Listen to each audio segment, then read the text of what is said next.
My father moved into a neighborhood. My father was very much like Frank Ford, very hard working, waiting till he had a big factory and everything. Then he had himself a son. Then he moved into a wealthy German neighborhood, and the 4-year-old boy didn't know why the other German boys wouldn't play with him.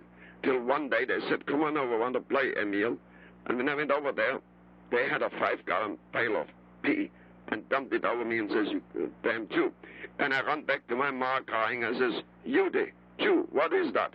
And my mother was weeping while she cleaned me up. She said, forget it, forget it.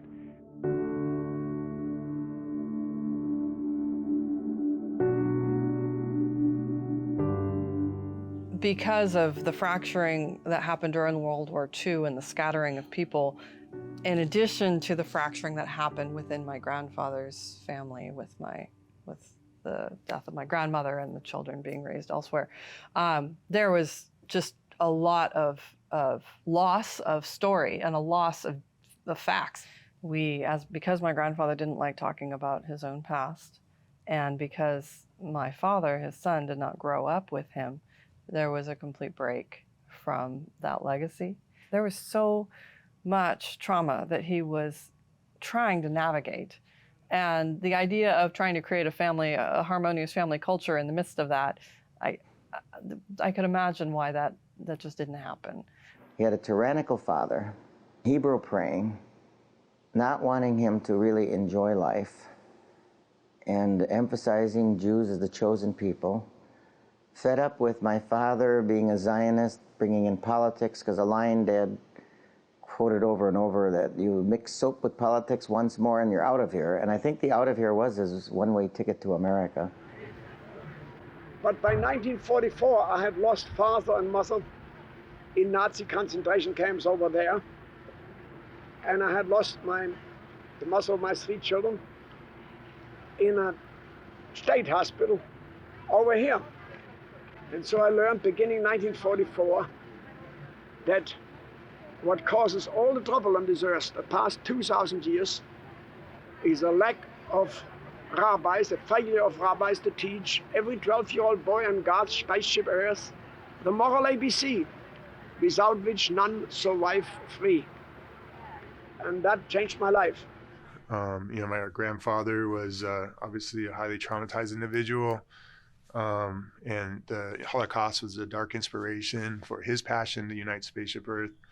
My granddad basically went crazy a little bit after his parents were killed, and then of course the post-World War II environment in America was pretty, paranoid.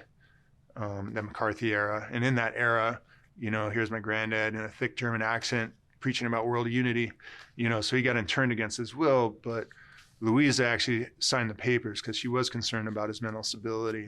So my granddad never forgave her for that. But they had this restriction even in 1945. The police can't put you in, but a relative could.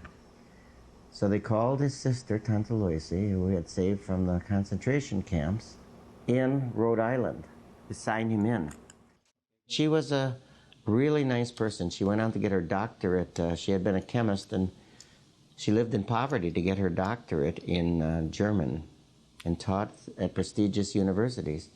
But whenever I would see her, it was always, Ralph, about 2 minutes after, hello, Ralph, you must understand, I did this to make your dad normal.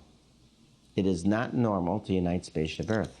So my grandmother wasn't there from the time my dad was 3, and Ralph would have been 5, and the oldest sister, Ellen, would have been 6.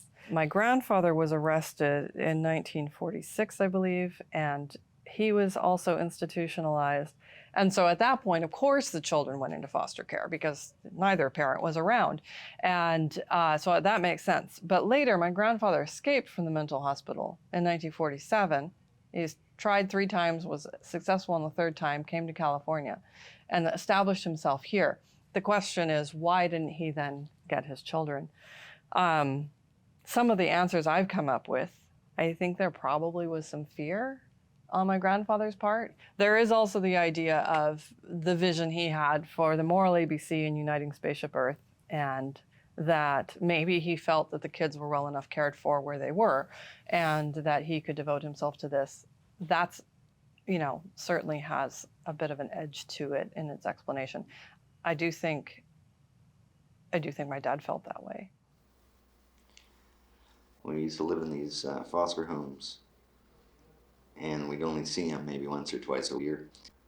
And when he'd leave, it was just a real traumatic experience, particularly for me. And I tried to hide in the car or in the trunk. And when he left, I remember walking down the road after the car for 5 miles, just crying. He's just a unique individual.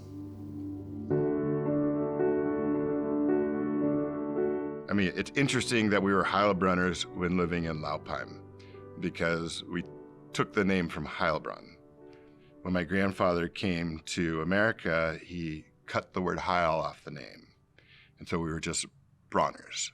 It really was a way of kind of distancing ourselves from the trauma of our past.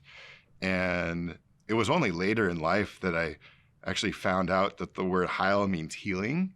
This company wouldn't have been built if my dad hadn't gone through that kind of struggle and just created that kind of deep empathy for their fellow man and just for really making a difference. And, you know, here we are with the ability to kind of complete that circle and just really heal the past.